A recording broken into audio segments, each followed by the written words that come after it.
Trans பீப்புள்ல பாத்தீங்கன்னா இப்ப காமனாவே ஒரு male and female what ever. So அவங்களுக்கு இருக்கிற ஒரு விஷயம் என்னன்னா 3 விஷயம்: உணவு, உடை, இருப்பிடம்.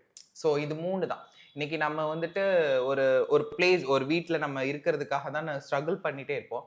ஸோ அதுவும் டிரான்ஸ் உமன்ஸ்னா நிறைய ப்ராப்ளம்ஸ் இருக்கு. வாடகை நார்மல் பீப்புள் கிட்ட 4000 வாங்குறாங்க, எங்க பீப்புள் கிட்ட 8000 கேட்பாங்க. ஸோ இந்த மாதிரி நிறைய இஷ்யூஸ் இதெல்லாமே நாங்கள் ஃபேஸ் பண்ணிட்டு தான் இருந்தோம். ஸோ எல்லார் மனசுலையுமே இருக்கிறது one house, own house, own house, own house.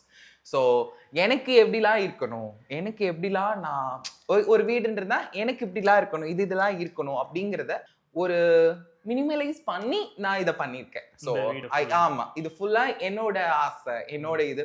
So இந்த வீட்டோட பழைய இது ஃபுல்லா டிஃப்ரெண்ட், வேற. அப்படியா? ஆமா, ஃபுல்லாவே இந்த வீடு வேற. சோ நான் ரூம்ஸ், கிச்சன்ஸ் எல்லாமே நான் சிவில் ஒர்க் பண்ணி இடிச்சு மறுபடியும் இத கட்டி, சோ இன்டீரியர்ஸ் ஒருத்தவங்க கிட்ட கொடுத்து, ஒரு ஆர்கனைசேஷன் இதுல கொடுத்து, சோ அவங்க இது பண்ணி கொடுத்தாங்க. இது எல்லாமே இதெல்லாமே நீங்க புதுசா பண்ணதுனா? ஆமா, இந்த என்ட்ரன்ஸே நான் உருவாக்குனதுதான்.